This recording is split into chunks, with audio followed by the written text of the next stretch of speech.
We got extra seconds going on here today. So this is an extended version of KCIM Sports Rewind today with Sports Director Jeff Blankman, Assistant Sports Director Casey Miners, me. I'm hanging out for the half hour, John Ryan, and a special in-studio guest with us, the manager of the Merchants, Jared Jones, is going to be joining us here in just a moment. So exciting stuff. Merchant season back again tonight. Yeah. Field looks just incredible as always. Yeah, the positive thing of all the rain that we've had this spring is the grass is going to be in great shape. And Scott Parcher, he's going to have it, immaculate no matter what the weather is. Yeah, diamond of the year in the state of Iowa. Yep. So, it's just absolutely perfect. So, we're going to get the trivia question out of the way here real quick. And we'll include Jared in on this one, see if he can answer this one. Pac-12 done, right? Yep. They finished it up. There's no more Pac-12.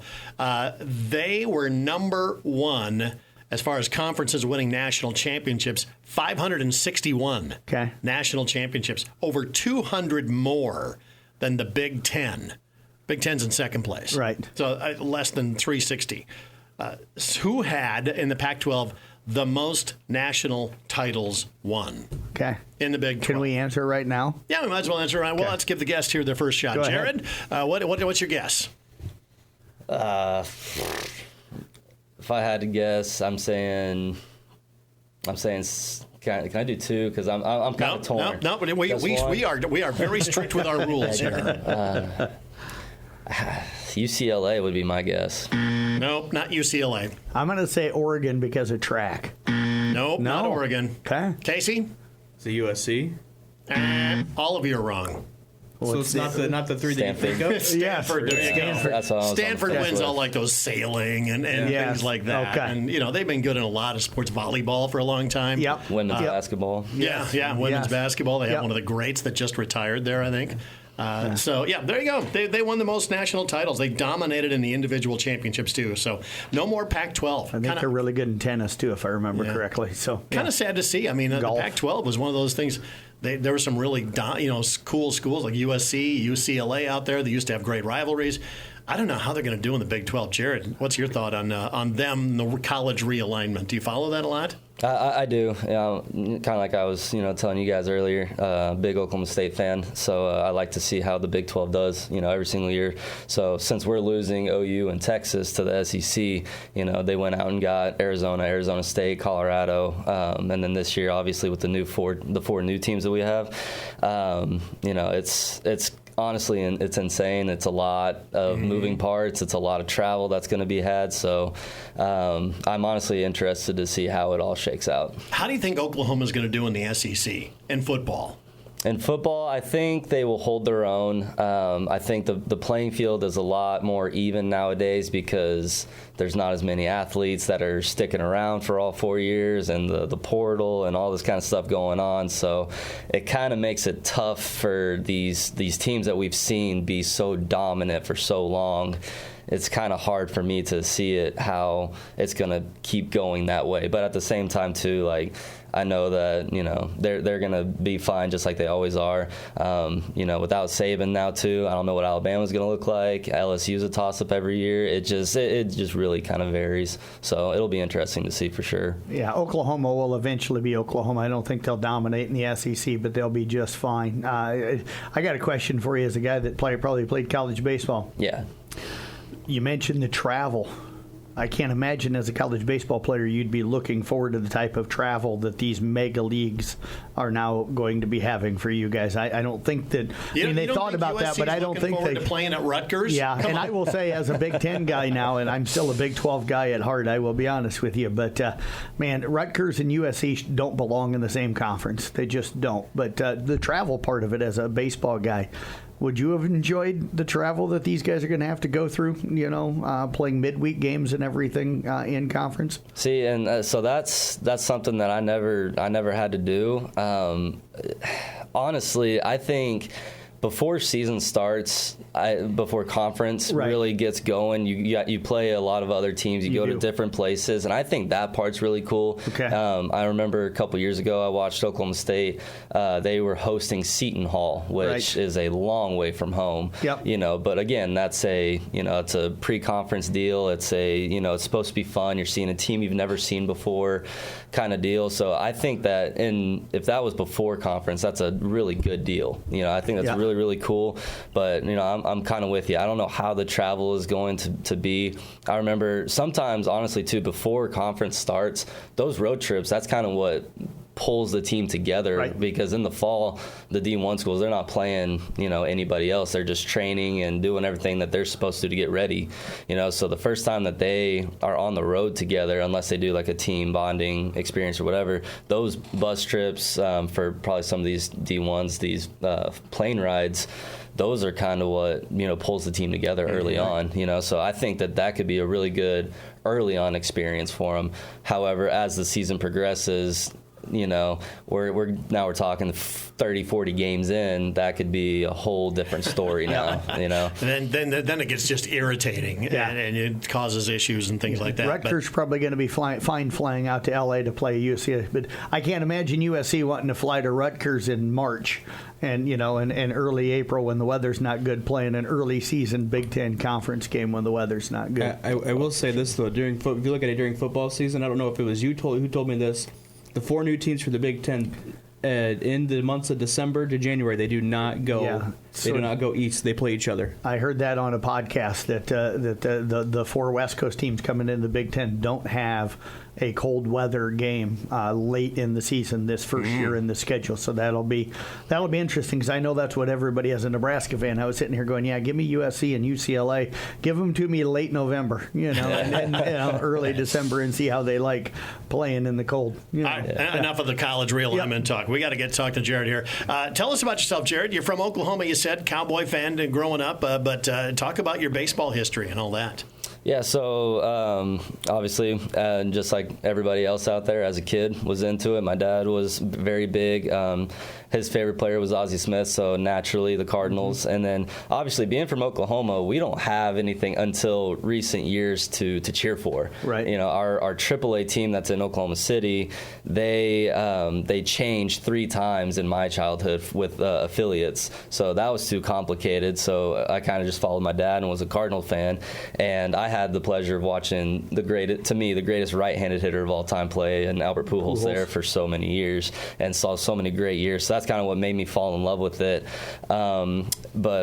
Just no wonder he got in good with Jim Allen and the Cardinals. Right? Yeah. So saw Albert Pujols play, fell in love with the game, and just like everybody else, played Little League, got up to high school, played college ball. I was I kind of went all over the Kansas map for sure. Went from east to west to central, and then because of COVID, I didn't get to play my final year at Central, so that's when I went up to Dakota Wesleyan to finish and get my master's up there. So pitched, played everywhere in the field, did not catch, kind of like I was telling you. That was the one thing. You got to tell that story, because this was one that you came really close to pulling off the Ironman thing, you said. So the Ironman challenge is you play a different position each inning, and we were in a 9-inning ball game for summer ball. I wanted to do it. Coach was he was all for it. So I get through all the positions. I think I had like 2 or 3 plays in the field, and the one position, like I said, that I did not do ever was catch. And so I go out in the 8th inning with catcher's gear on, and I looked at the umpire and I was like, hey, I've never done this before, so I don't know what I'm doing. I just want you to be prepared. So he kind of gives me the are you kidding me? I have to deal with this. Like, he was kind of bitter about it. It is what it is. So I just kind of kept going with it, and I was like, how do you put this mask on? So I started fidgeting with it. And so So guy also made it even better. The guy on the mound had only pitched once in his life and hadn't pitched in like the last 4 years. So we were just a deadly combo right there, right? So he starts warming up. He spikes one. I didn't even try and block it. I just let it go to the back. And the umpire was like, I hope that's not, that's not what's going to happen during the inning. And I said, I'm going to do my best, man. But like I said, I have no promises, So anyway, so we get through the 8th inning, only gave up 2 runs, and I think only one of them was my fault. So as soon as the inning's over, I realized that we were losing as the away team.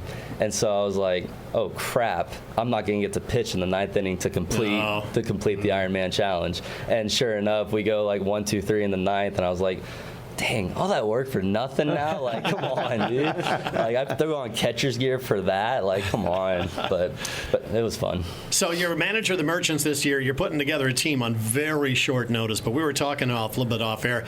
The guys are coming in kind of used to this short work, with different teammates when they play summer ball. Yeah, and I think the only thing that is a little bit different about the Merchants this year, or at least the team that I'm going to be putting on the field night in and night out, is we have a lot of younger guys that haven't gotten to experience that yet. I think that's probably the one thing that it is a little bit of a culture shock. But at the same time, too, I think in my mind we have a good balance of older guys who have done this. They've been around. They know the deal. They know what they're doing. So they're going to be able to help the younger guys with that. And then even better, there's a couple guys that are returning to Carroll that played here last year. They're already buddy because they know each other, but they've already expressed their willingness to help all the other guys as well. So we have guys from all over the country that probably never even dreamed of being in Carroll, Iowa. So the fact that it's been easy so far. Obviously we haven't really done anything. It's been 2 days. We've practiced. They're still getting to know each other's names and feel each other out. So, that's kind of the hard part of it. Yeah, but I think so far we're off to a good start. Anybody got anything? How did practice go? And gelling, have you been able to figure out where everybody's going to be here with the first game coming up tonight? Yeah, so it went well. It went about as expected as in my head anyway. Just not knowing everybody's strengths yet, not knowing everybody's weaknesses yet, trying to get guys back in the groove of being in a routine essentially. So kind of like what we were talking about, just at the end of the season they have 2 weeks maybe. Some people more, some people less, but on average 2 weeks before they are shipped out to summer ball if they're going to play. Right. And so that's a quick turnaround. So they need that week to kind of take off and just let loose, go to the lake, see family, go to graduations, whatever it might be. Right. There's a lot of stuff that goes on in those 2 weeks. So then in that following week they're trying to get back into a routine, which baseball players very routinistic human beings. Yep. But so they're doing that. And then all of a sudden after probably maybe 3 days of training, they're packing up and heading out to wherever they're going. And so it's just they can't get in routine that way. So then they get out to their new home, which for us, here in Carroll, they're still trying to figure out, what they're going to do for lifting. Practice is going to, what time, when do we got to be there? And there's just a lot of stuff going on. But that's, to me, what makes summer ball so cool is it's so unexpected. Right. And there's so many things that you cannot essentially take care of that first week and a half, and you're there to get better and play anyways. But the first week and a half really shows who is, or it shows a player at least. And whenever I was playing, it showed me the same thing. It showed me, hey, I better figure this out fast, because then at school it's easy. At school it's every single day. I'm going to hit, I'm going to take ground balls at this time and blah, blah, blah. Here you're on your own. You don't have a coach because I'm not their babysitter, right? Everything that they do on their own, it's all of them. Like they want to put in the work on outside of it. That's for them to go back to their school being as ready to go as possible. And so it's not for me. Okay, I'm sorry to interrupt. But correct me if I'm wrong, but it was kind of on you to help put together the team, right? Yeah, I put together all of them. Yeah. So how do you even go about that? Do you just start contacting guys or you watching a lot of film on some guys? How do you put together a team? It's honestly just trusting coaches that you've met or played for, and just kind of word of mouth. I'm not one of the coaches that watches film for summer. I'm kind of one of the ones that says, hey, who didn't get as many innings? Who's going to come in hungry and ready to play and ready to get better? And then once they kind of give me the names, then depending on what position they are, I ask what do they need from me. So as soon as that happens, I've had plenty of coaches send me players, for the past couple of years that I've been doing this, and honestly, the better portion of the players, they come in saying, hey, I'm here to do this, this, and this. Can you help me with this? And I'm like, yep, I got it. Let's go. And so, yeah, just the coaches really just text me, and that's really about it. What's the reaction generally like when you reach out to a kid the first time to see if they want to come to Carroll and play or anywhere else? They probably ask where Carroll's at. Yeah. I will say it kind of depends most of the time, and what I would like to happen every single time is they give me a number of a kid and they say, I'm going to talk to him. As soon as I talk to him, you're going to reach out. He'll reach out to you, and then you guys start the conversation that way, and then so that's how a majority of them end up going, and kind of, you are kind of right. I said Carroll, Iowa, and a couple of them were like, where is that at? Like, so I have one kid who actually, he's from Australia and has been playing at Dordt University, so he kind of knows the area, but right. I could just imagine, like, if he wasn't in this area, he'd be like, what is Iowa? Right.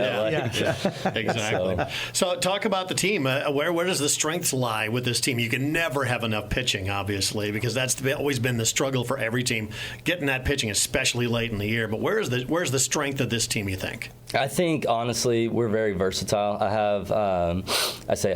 We as the Merchants, we have I want to say about 7 or 8 guys that I can throw anywhere on the field, and they're not only are they ready to compete, but they can hold their own, and they can probably compete better than others and perform better than others. So the versatility is going to be really good.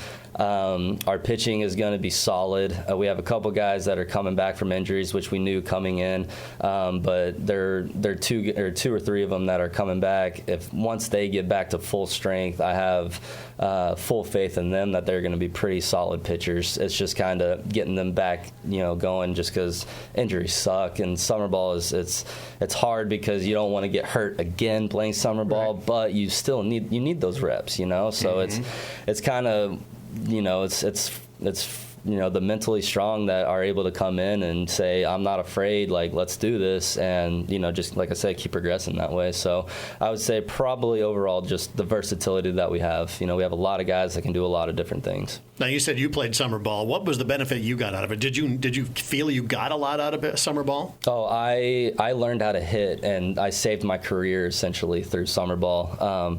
I was kind of telling you, in Omaha, my first year, there was a coach, or the coach that we had. He was willing to work with us, at any point in time where we could get into the facility that they were letting us use.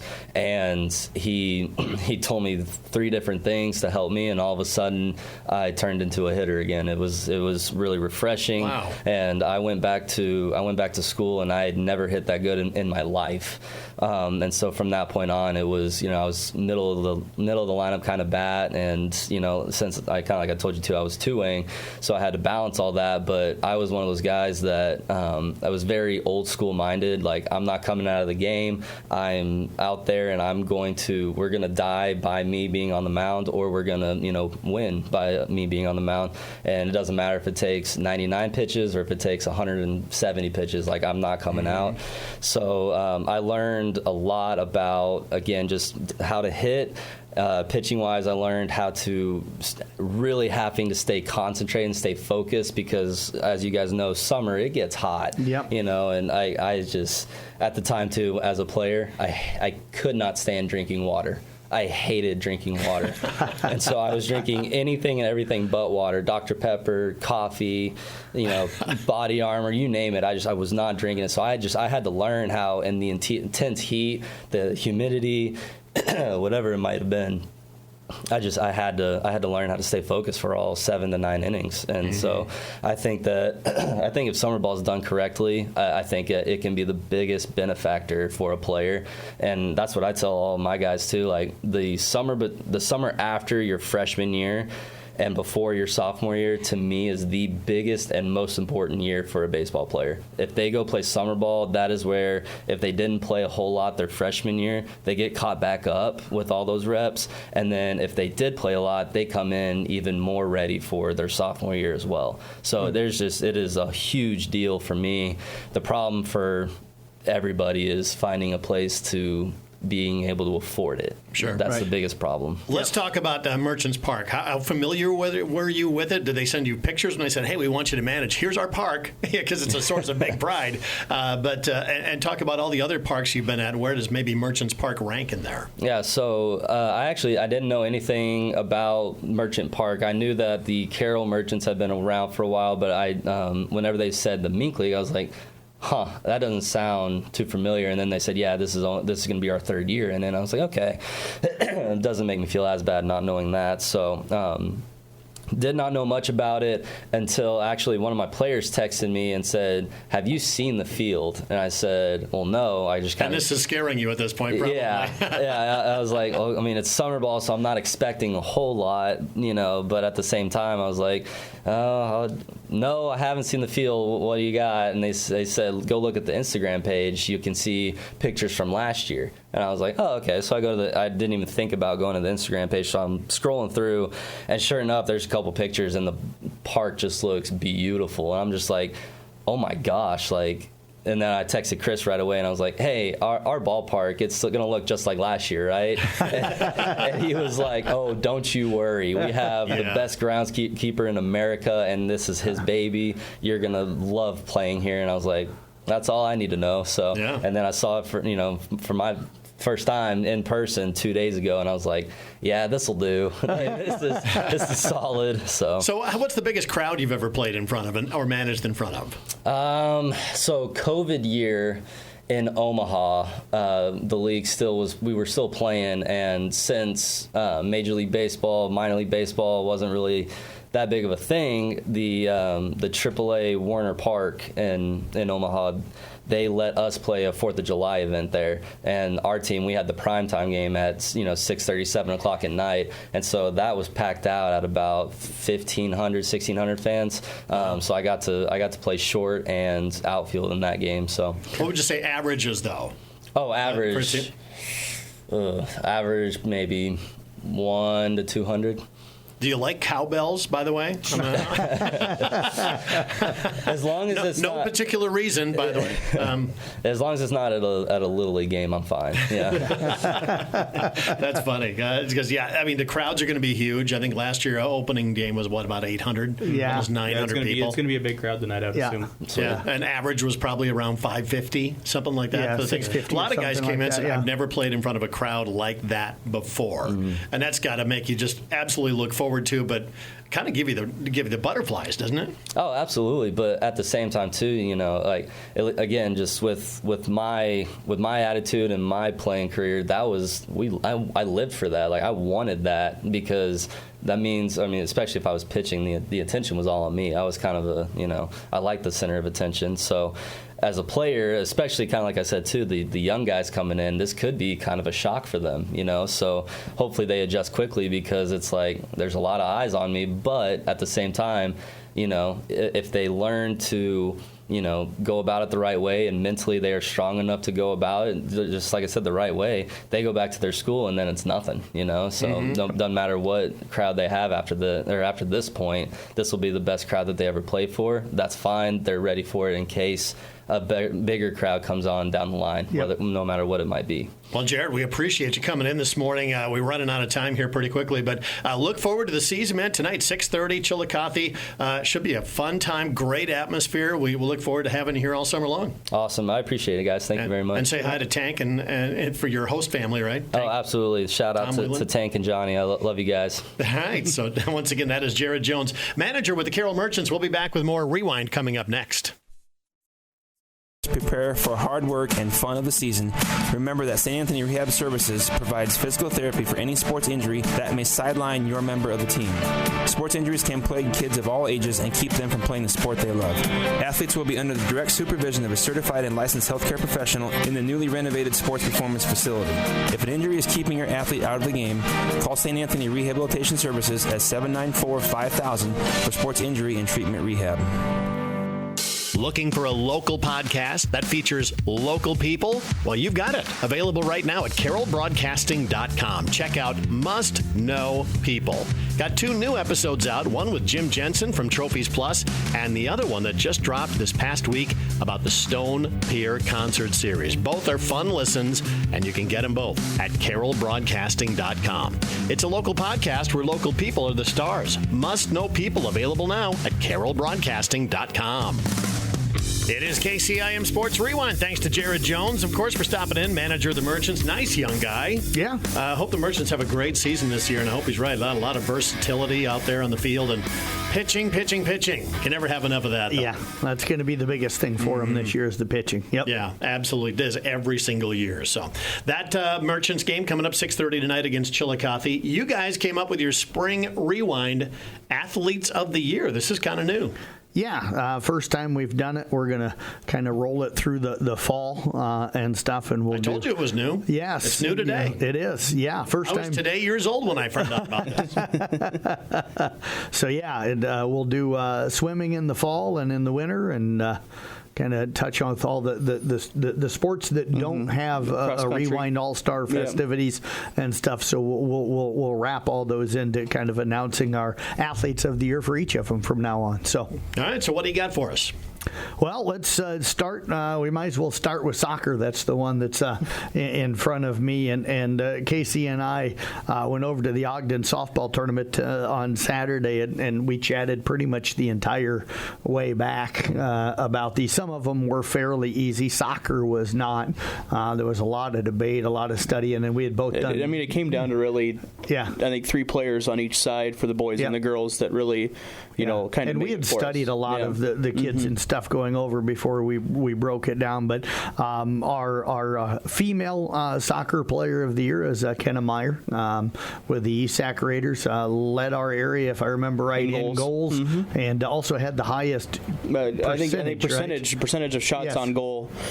So, you know, I mean, Kenna had a great year, especially a senior year. I mean, we kind of expected big things out of her, you know, out of last year, but I think finished with 19 goals in the year, and that was kind of the tops in the area. So, you know, congratulations to her. You bet. And some of the other girls that we talked about, Sierra Pudens of Kemper, also talked a little bit about Hannah Pudens, also from East Sac County, Sienna Becker from the Carroll Tigers, and Gabby Running from the Kemper Knights were all kind of broken down in that group. Our male soccer player of the year is Carson Canny with the Kemper Knights. Again, we didn't just look at offense and stuff, but he had more goals. Coach Massey told me the other day in our wrap-up season interview, he scored more goals this year than what Kemper had scored the previous 2 years combined, and he did that on his own this season. So, and it really came down to between him and Isaiah Aragon from East Sac County. I mean, you look at both of their stats.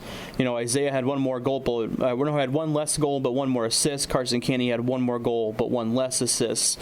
And so we kind of broke it down by you know percentage of the shots that they're taking. You know how many of them are on target, and I think Canny led shot percentage of the amount of shots he's taking, and then also of them that are on the frame of the goal. So Carson Canny going to be our soccer player of the year for the boys. And on the boys side of things, some of the other guys that were in discussion, Creighton Halber of Kemper for his defense, Chase Regaller, I just thought had an amazing, versatile guy for the Carroll Tigers.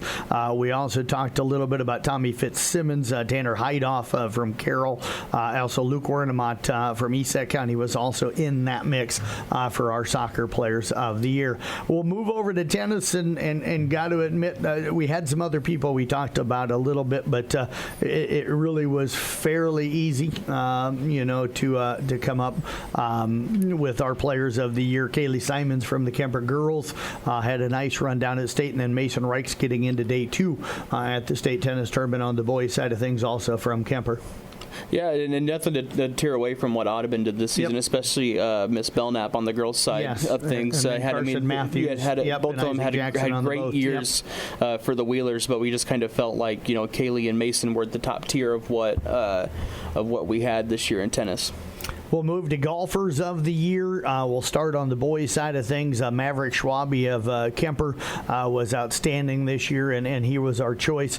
On the male side, we had some other guys we talked about, but Maverick kind of was out in front of everybody, we felt, all season long. And then on the girls' side of things, we went with Elsa Tiefenthaler, also of the Kemper Knights. Addie Bell of Glidden Ralston, Addie Biter of Kemper were also in that discussion. But Elsa, throughout the entire length of the season, was probably our most consistent and best golfer throughout the entire length of the season. And if you look at averages, she had the lowest per 9 average of any of the girls golfers in the area. So, we felt pretty comfortable going with Elsa. And I feel like, a lot of people probably didn't think of Elsa, as Kemper's number 1, but she just golfed consistent and she golfed better than anybody on her team this year. You bet. And then we'll move to track athletes of the year. We'll start on the girls' side, which was not easy, but it was certainly a shorter discussion than what the boys was. We had two really dominant girls this year, and Chloe Judish and Marie Day. We ended up going with Marie Day and stuff, and I chuckle because I remember talking with Chloe up at the state qualifying meet up at Manson late in the season, and she said, so you guys are doing track athletes of the year? And I says, yeah. And she goes, I know who the girls one is. And I said, who's that? And she goes, it's got to be Marie Day. and she was right. So, yeah. When even your biggest competition says you're the one, then you know. Yep. So, on the boys' side, it was tough. That was probably the longest part of the drive. I'll just run you through some of the names that we discussed pretty hard. Evan Adams of Kemper, Lane Sams of IK Manning, Zeke Conkler of Audubon, Aaron Olson of Audubon, Ryan North of Carroll, Caden Oswald, Cal Hayden, Colby Culbertson, and Parker Hayes of Coon Rapids Bear. They were probably our most consistent team. Parker Engel, also of Esac County, got into that discussion. The interesting thing is the guy that we picked, wasn't even on our list of guys that we thought of. Yes.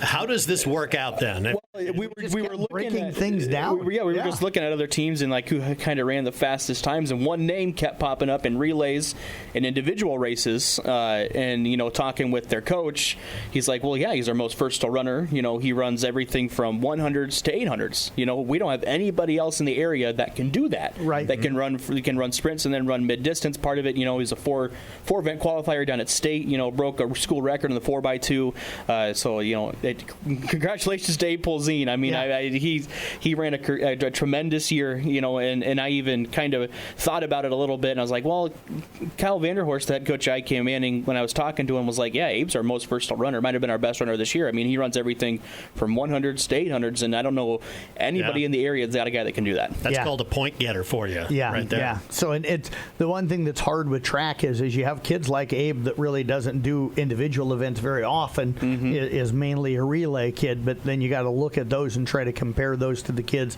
that maybe only do individual events. But if you look at the success, it didn't matter what relay he jumped into, that relay all of a sudden improved and got better. And his versatility allowed that team to be able to have kind of the year they did. If you go and look a lot of at their top relay times, Abe's either running that first or that third or that fourth leg of that relay. That really and he had the successful time down at the state track meet. I think he ran in 4 events. So I feel pretty comfortable with Abe, but there was a lot of discussion on the boys' side. The boys one was really difficult, but Abe Polzine is our male athlete, our male track athlete of the year. So all right, so those are our spring sports season athletes of the year. 5 of them from Kemper, by the way. 5 of the 8. Yes, yeah, so they had a very good spring. They had a really good spring. You look at their golf and especially their tennis. They had a really good one. But again, as we mentioned, Bradley Belknap from Audubon girls was outstanding in singles, and then you look at Isaac Jackson Carson. And Carson Matthews started the year as their number 3 or 4, ended the year as their number 2, and was playing really, really well. So they weren't easy, but when you have state qualifiers, they kind of stand out just a little bit. So now, as we get into the summer season, of course, softball, baseball taking over. Best place to stay up to date is the website, the mobile app. You guys want to tell us how to get to that stuff? You bet. The website, just go to CB Sports and stuff, cbsports.com, and you can check out things, recap stories every night on the Brinks Exterior Sports Report. So you can either go to the Brinks page, or you can, if you want to just look at Kemper stuff, you can go to the Kemper page. If you want to look at just baseball stuff, you can go to the baseball page. So a lot of ways to get to everything that we do. So. Super convenient. And by the way, the website, you just search, the mobile app, search CB Sports Network in your app store. Totally free, and it is the authority for everything local sports, baseball, softball. I will say the app is free. But one of us in here does not have it yet. Yeah, and it's not me. Let's just say that it's not me. Yes. I have the app. Yes, don't worry. I've been giving my assistant a hard time that he hasn't uploaded that app yet. I'm going to give you a pass because you already know what's on there. Yes. You've typed up half of it in the middle of the night. You guys are out there typing away. So, but craziest thing, and I got to say this, craziest thing so far of the season is the length of some of the games that we've had here in the early part of the year. Short or long? Long. I had a 3-hour, 55-minute high school baseball game last week. Yeah. They apparently did not get the memo of shortening games. No. Well, so top it up and have almost a 3-hour game with Manson and Esac. So So hopefully as the season goes on, games will get a little shorter. All right, for your guys' sake, I hope they do. So that is KCIM Sports Rewind. Once again, thanks to Jared stopping in for the manager of the Merchants. Look forward to that opener tonight, 6:30, $5 admission, 12 and under free. Merchants Chillicothe tonight to start off the season at Merchants Park.